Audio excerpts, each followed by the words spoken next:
നമസ്കാരം, എൻ്റെ പേര് ഹിദാറ്റ് സലീബ്. ഞങ്ങൾ തിരഞ്ഞെടുത്തിരിക്കുന്ന പ്രൊജക്ടിന്റെ വിഷയം മുട്ടക്കോഴി വളർത്തൽ ആദായകരമാക്കൽ.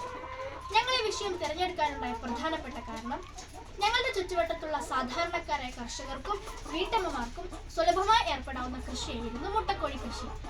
എന്നാൽ കോഴിത്തീറ്റയുടെ അമിതമായ വിലവർദ്ധനവ് ഇവരെ ഈ കൃഷിയിൽ നിന്ന് പിന്തിരിപ്പിക്കുന്നു. അതോടൊപ്പം തന്നെ കോഴിത്തീറ്റയിൽ അടങ്ങിയിരിക്കുന്ന ഹോർമോണുകളുടെയും ആന്റിബയോട്ടിക്കുകളുടെയും സാന്നിധ്യം കോഴിമുട്ടയുടെ ഗുണനിലവാര തകർച്ചയ്ക്കും കാരണമാകുന്നു.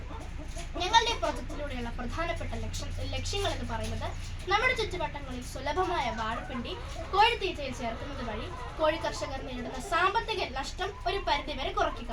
അതോടൊപ്പം തന്നെ വാഴപ്പിണ്ടിയിൽ അടങ്ങിയിരിക്കുന്ന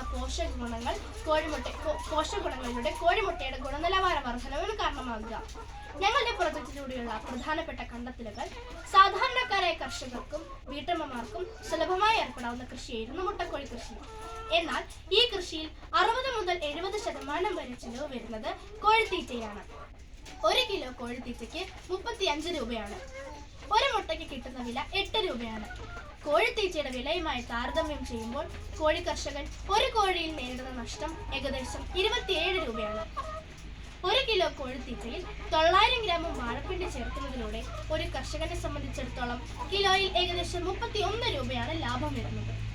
അതുമാത്രമല്ല, വാഴപ്പിണ്ടിയിൽ അടങ്ങിയിരിക്കുന്ന phosphorus, protein, vitamins, fibres, calcium തുടങ്ങിയ പോഷക ഗുണങ്ങൾ കോഴിമുട്ടയുടെ ഗുണനിലവാരത്തിന് കാരണമാകുന്നു.